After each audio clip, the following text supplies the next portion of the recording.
the top stories, Her Excellency Dame Marcella Liebert chosen as eminent person to select the 2025 United Nations Nelson Mandela Prize laureates. Former Grenadian Minister of Health returns to politics, and Trump administration takes hundreds of migrant children into custody. Welcome to the ZIZ Midday newscast. Today is Wednesday, the 4th of June, 2025. I am Jasmine Thomas. The permanent mission of St. Kitts and Nevis to the United Nations, representing the group of Latin American and Caribbean states, was among a group of 5 distinguished UN member states that worked together to select the laureates of the 2025 United Nations Nelson Rolihlahla Mandela Prize. The United Nations Nelson Mandela Prize aims to recognize the achievement of those who dedicate their lives to the service of humanity, as guided by the purposes and principles of the UN, while honoring and paying homage to Mandela's extraordinary life and legacy of reconciliation, political transition, and social transformation.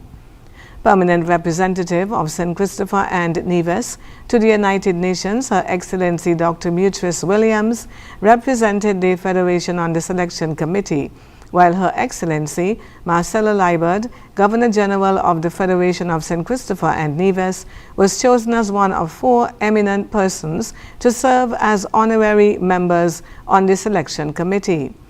Her Excellency Marcella Liebert, in commenting on the invitation to serve the United Nations, underlined that St. Kitts and Nevis's own national anthem calls for us to be stalwarts of peace and justice, and our role in this selection is congruent with the work that Ambassador Williams and her team at the United Nations are doing to ensure St. Kitts and Nevis makes its mark as a consistent champion of dialogue, diplomacy, and peace. Nelson Mandela's story of one that transcends geography and time, and his vision for a better world, a just world, is needed now more than ever. The launch of the new electronic tourism authorization system has been welcomed by the St. Kitts Ministry of Tourism. Speaking at the unveiling of the new biometric hallway at the RLB International Airport, Permanent Secretary in the Ministry of Tourism, Tivana Wharton, welcomed the implementation of the new system. We at the Ministry of Tourism are pleased to welcome the introduction of the electronic travel authorization system. This is a meaningful step forward as we continue to modernize our tourism sector, making travel to St. Kitts and Nevis even more seamless, efficient, and visitor-friendly. We believe that the ETA reflects our commitment to enhancing the travel experience while ensuring the continued safety and security of our borders. The government of St. Christopher and Nevis partnered with Trevisory to bring the new technology to the Federation. Trevisory Border Security CEO Renard Erminger says it's a history-making day for the Federation and the Eastern Caribbean.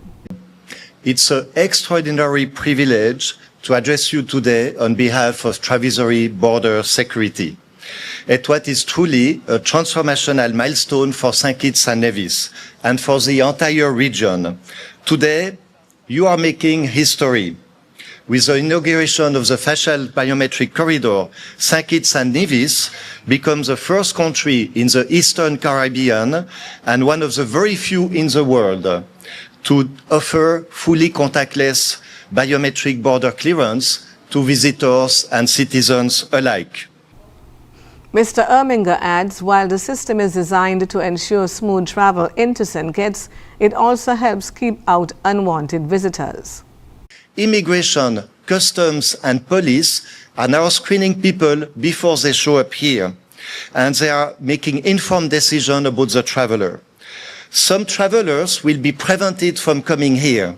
So, for example, recently, there were some people from Nigeria that had all the characteristics of potential drug dealers and drug mules, and immigration was able to stop them from coming here. So that's a huge success.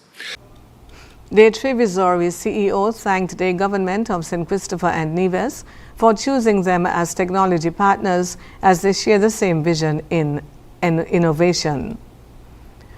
On Tuesday, 3rd June 2025, officers of the Violent Crime Unit VCU formally charged 49-year-old Eugene Ezekiel Davis of Main Street Old Road for the offense of murder.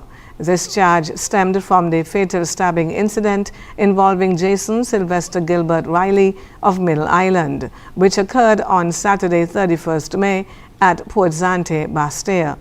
The Royal St. Christopher and Nevis Police Force remains resolute in its commitment to ensuring justice is served and public safety is maintained.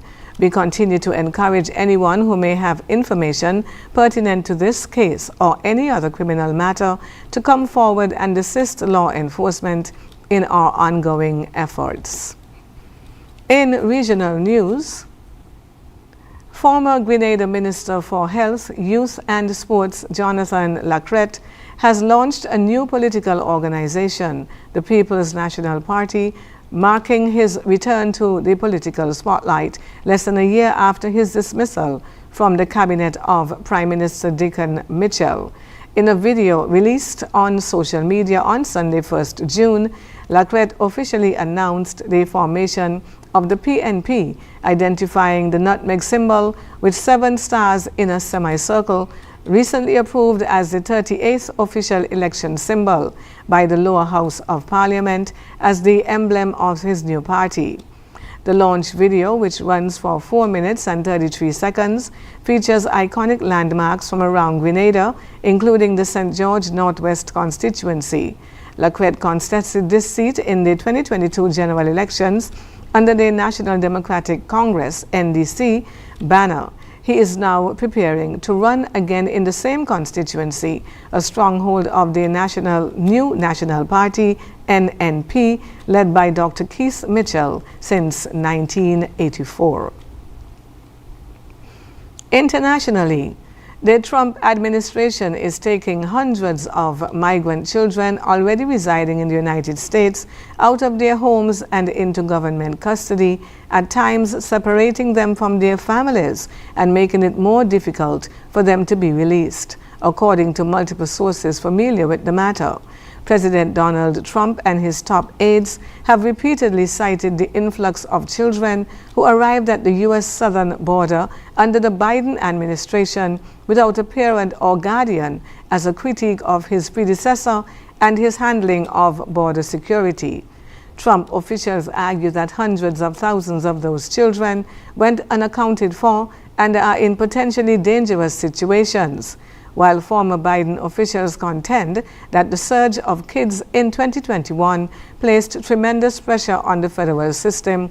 They and several experts in the field refute claims that there are large numbers of children missing from the system. And now for a look at the weather. The present weather, partly cloudy with vicinity showers. Winds are moderate with a breeze of 13 miles per hour from the northeasterly direction. Seas are 1.2 to 1.8 meters or 4 to 6 feet. Small craft operators should exercise caution. The weather forecast for today predicts partly sunny with a 50% or a moderate chance of showers. Weather tonight, partly cloudy with a 50% or moderate chance of showers. Sunset today will be at about 20 minutes before 7. Sunrise tomorrow morning at around 25 minutes before 6. And that brings us to the end of the ZIZ Midday newscast. Join us this evening for these stories and more in detail. Thank you for tuning in. I am Jasmine Thomas. Grace, peace, and mercy be multiplied to you.